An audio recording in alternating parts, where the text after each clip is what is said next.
What's up, my dudes? It's Ansu, and today I'm here to talk about the best books I've read in 2020. As all of us went through this, 2020 was a difficult year for sure, but we made it through. And there were some good things about the year, and there's some great books that I read in 2020 that I wanted to talk about. These are not particularly released in 2020, but they were just really good books and I really enjoyed it. So I'm going to talk about all of those books today. I have my trusty planner, my laptop, everything is ready. So here we go. Let's get right into the list. I have 8 books in this list, and it's not like I remember every single one of them to the T. I probably don't, but I'm going to try to summarize every single one of these books as much as possible. But I'll be talking about them in no particular order. We'll just go through it and see what it was about, and we'll just discuss. The first book that I want to talk about is Legend Born by Tracy Dion. If you didn't know, I actually got this book early on as an ARC from NetGalley, and I read it and it was just so good. I loved it. I thought it was such a brilliant book. We have our main character, Bree, who's 16 years old, and she's actually super smart, so she's going to go into university for this transitioning type of a program. And at this time, she has just recently lost her mother, and she's obviously grieving, and she goes to the university with her best friend in hopes that they will obviously learn something new, have the university life and whatnot. She's still a kid. She's going to turn 17 soon, something like that, right? One day her mother actually passes away, and it's kind of just ruled off as just an accident, nothing more to it. Soon enough, once Bree gets to the university place, she comes through these memories that were in the back of her mind that felt so real to her, but she's not sure what exactly it was. But essentially, it was more than just an accident. Once she gets to the campus, she actually sees this flying demon or something, and she starts freaking out because she wants to know the mystery of that. She is like one of the only people who actually remember seeing this demon. There was definitely a bunch of other kids who actually saw this, but they don't have any recollection of what happened except for Bree, who clearly saw it, and she just does not know what to do. She comes across this boy who is part of this society called Legend Born. She strikes a friendship with him, and they go into this whole like Legend Born society, trying to figure out how to like kill demons and stuff. It's essentially like Shadowhunters by Cassandra Clare, but I felt like it was a lot more fun. There's a lot more in here. It was exciting all around, right? So I thought it was great. It was top notch for me, at least. And yeah, there's like a slow burning romance. There's kind of a love triangle as well. And towards the end, there's more like supernatural things that's going on, which I guess you have to read it rather than me just telling you what happened. But I thought it was brilliant. I had a lot of fun reading it. I thought it was a great book.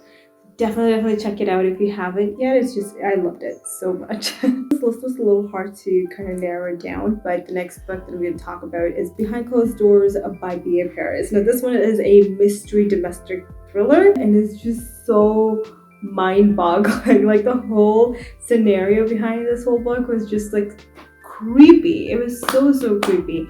But I absolutely loved it because I was on the edge of my seat throughout the entire book, and I thought it was so much fun. We have this woman who gets into this marriage, and essentially everything seems so perfect with this couple. One who sees them from the outside is like in love with them because they're so perfect. She's beautiful, they're rich, she cooks all of these extravagant meals for people who come over, and the guy is very handsome, he has a great job, and he's just very charismatic, he's very sweet and everything, right?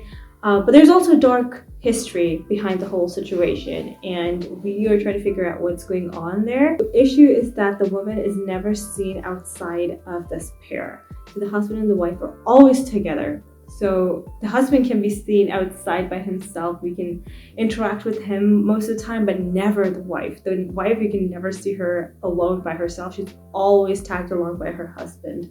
And we're trying to figure out like what the heck is going on. And then it slowly starts to get more creepy and creepy and creepy. And like I said, it is a domestic thriller, so there's just like more to it. One of the bedroom windows is like barred, so you know, you know there's a creepy thing that's going on. You're just trying to see like what is up.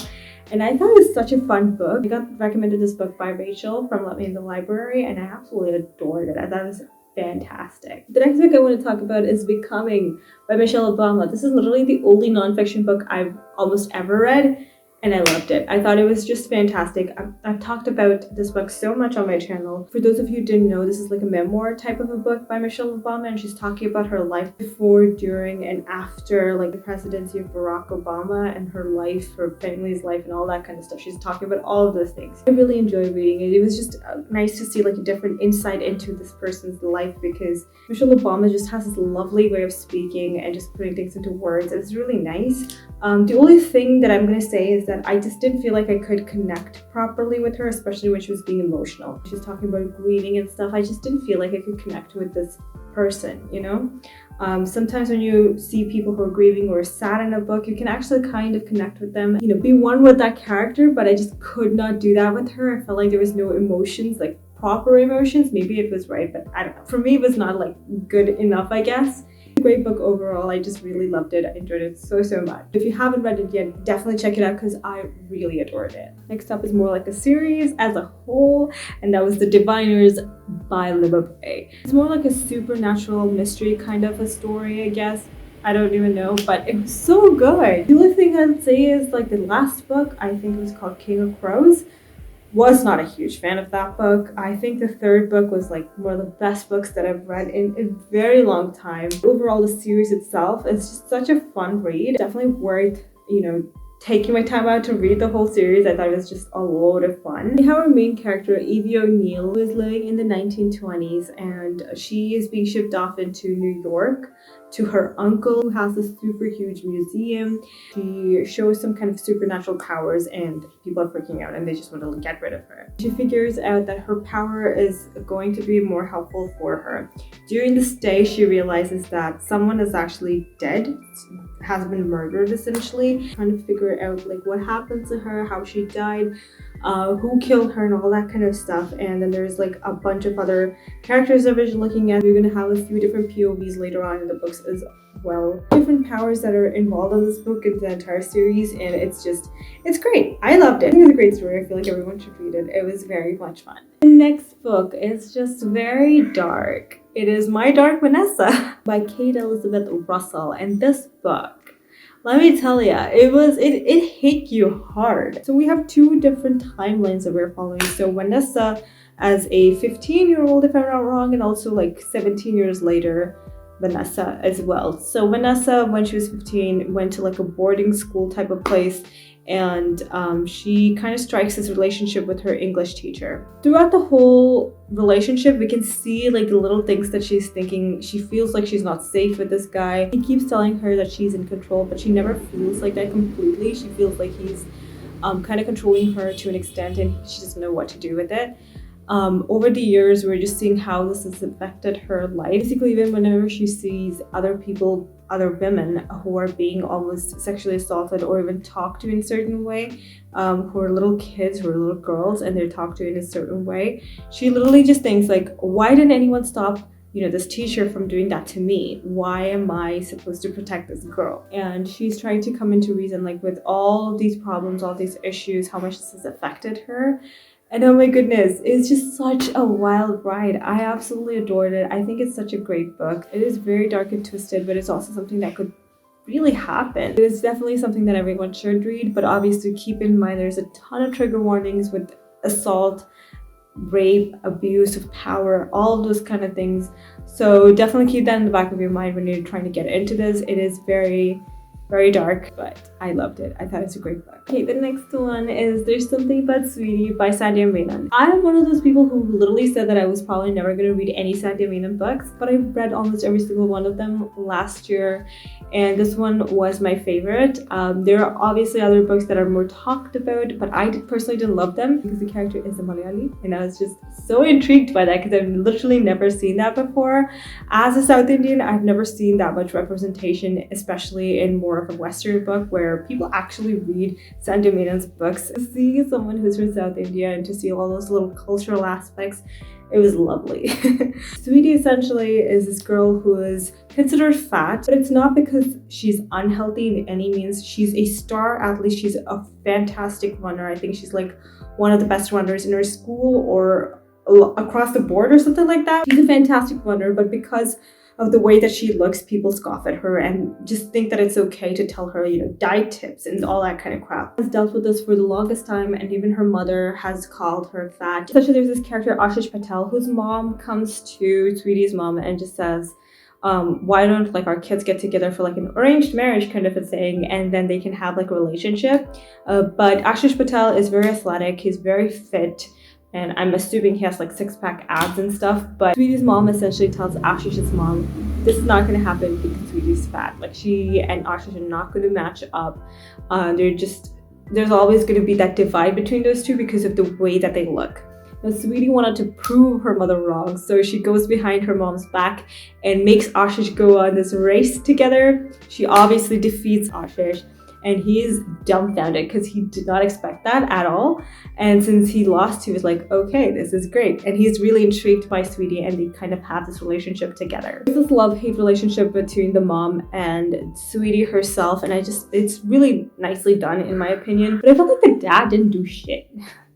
Is useless, but I still do think it was a great book. Sweetie is a very sassy character, but the one thing that I don't like about these Sandy Maynham books are that she always talks about, you know, arranged marriages and stuff. You're 17 years old. Like, girl, you're not getting married for another like 6 to 10 years easy. Like, what are you doing? Like, that's not an arranged marriage. It's just arranged dating. I don't know, it's kind of weird. I just don't like the way that it's called. That's not an arranged marriage whatsoever. It's cute if you're just looking for a fun quick read. It is great. I really did enjoy it. Ooh, Chain of Gold. Okay, I read this like back in March or something. I don't even remember half of what happened, but there's so many things that happened. Another book in the Shadowhunter Chronicles, and this one follows around like Will Herondale's children, essentially, like that kind of a generation, and it's just so good. So much happens. These kids just run berserk without really considering what their parents have to say or what they could even do to help them. Like nothing. They just want to save the world. All of that kind of stuff. It's just a lot of action. It's a lot of fun, and I think it was a great book.